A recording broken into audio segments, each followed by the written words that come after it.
Hello दोस्तों, अस्सलाम वालेकुम। इस्तवाल आप सभी का आपके अपने चैनल गरफी टीवी में हाजिर हूँ। कोई से यार ये एक और इंपॉर्टेंट अपडेट लेकर आप सभी के सामने। अपडेट है फ़्लाइट के हवाले से। जी हाँ, एग्जीक्यूटिव कमेटी की ये रिपोर्ट है जिसके हिसाब से मैं आपको आज बताने जा रहा हूँ ये अपडेट। तो चलिए शुरू करते हैं वीडियो को बिना किसी देरी के और रुकावट के। एग्जीक्यूटिव कमेटी ने कमर्शियल फ़्लाइट्स को रीस्टार्ट करने के लिए एक बड़ा डिसीजन लिया है। डिसीजन ये है कि जितने भी एयरक्राफ्ट और टेक्निकल स्टाफ होंगे उनको पहली बात तो 14 दिन का क्वारंटीन पीरियड नहीं फेस करना होगा, यानी 14 दिनों के लिए उनके ऊपर क्वारंटीन वाला रूल नहीं लगेगा, जैसा कि मिनिस्ट्री ऑफ हेल्थ ने बताया है। और इसके बाद बताया गया कि deputy director general for Kuwait airport affairs के हैं डेप्यूटी डायरेक्टर जनरल सौले अल फदागी। उन्होंने बताया कि करंटली अभी सारी जितने भी अराइवल्स हैं उनके ऊपर नए प्रोसीजर लागू होने वाले हैं। जिस तरह से बताया जाता है कि होम क्वारंटीन जो है वो कम कर दिया गया है, यानी क्वारंटाइन पीरियड जो था 14 दिन से 7 दिन किया जाना है। अल फदागी ने आगे बोला है कि स्टेटमेंट जो है कमेटी का वो डिसाइड करेगा कि रीस्टार्ट जो है रेस्टोरेंट को किया जाए या कैफ़ेज़ को। तो मैं आपको बताऊं कि कमेटी ने अपनी मंजूरी दे दी है और कुवैत एयरपोर्ट वाले एरिए में रेस्टोरेंट और कैफ़ेज़ को ओपन कर दिया गया है पब्लिक के लिए। जी हाँ, लेकिन कुछ ज़रूरी हेल्थ मेजर्स लेते हुए इस चीज़ को ज़रूरी किया गया है सिविल एविएशन की मर्ज़ी से।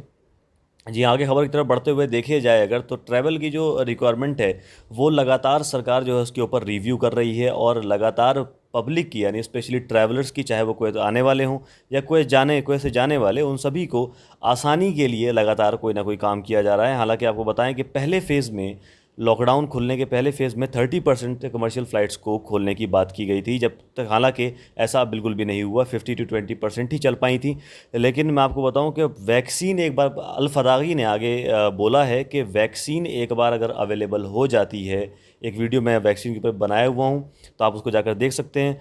तो बताया गया है कि अगर वैक्सीन एक बार अवेलेबल हो जाती है कंट्री के अंदर तो ट्रैवल रेस्ट्रिक्शंस जो हैं पूरे तरीके से हटा दी जाएंगी। जी हाँ, और 100% जिस तरह से पहले फ़्लाइट चलाई जाती थी उसी तरीके से फ़्लाइट्स चलाई जाएंगी।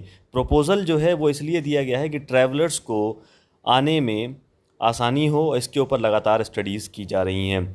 जैसा कि आप लोगों को पता है कि वैक्सीन बनने के हम कुछ ही दूर हैं, हालांकि ज़्यादातर फाइनल ट्रायल्स पर हैं वैक्सीन, और कुछ ही दिनों में हमारे बीच वैक्सीन अवेलेबल होगी। और जैसे ही अवेलेबल होती है तो अल फदागी ने ये एश्योरेंस दिया है कि 100% जो है फ़्लाइट की कैपेसिटी बढ़ा दी जाएगी, यानी जिस तरह से नॉर्मल पहले फ़्लाइट चला करती थी उसी तरीके से चलाई जाएंगी।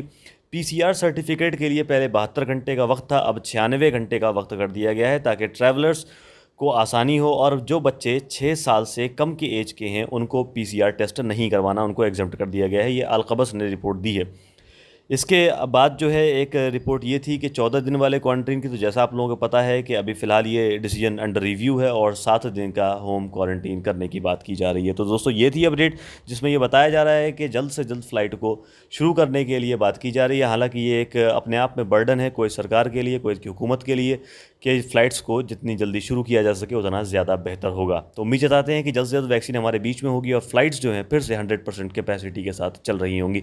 मिलते हैं अगले अपडेट में, जब तक के लिए अपना ख्याल रखिए। वीडियो अच्छी लगी हो तो लाइक कर दीजिएगा और चैनल सब्सक्राइब कर दीजिएगा अगर आप नए हो तो, और बेल आइकन दबा दीजिएगा ताकि इस तरह की अपडेट लगातार हम लेकर आप पास आते रहें। जब तक के लिए अपना ख्याल रखिए। अल्लाह हाफ़िज़।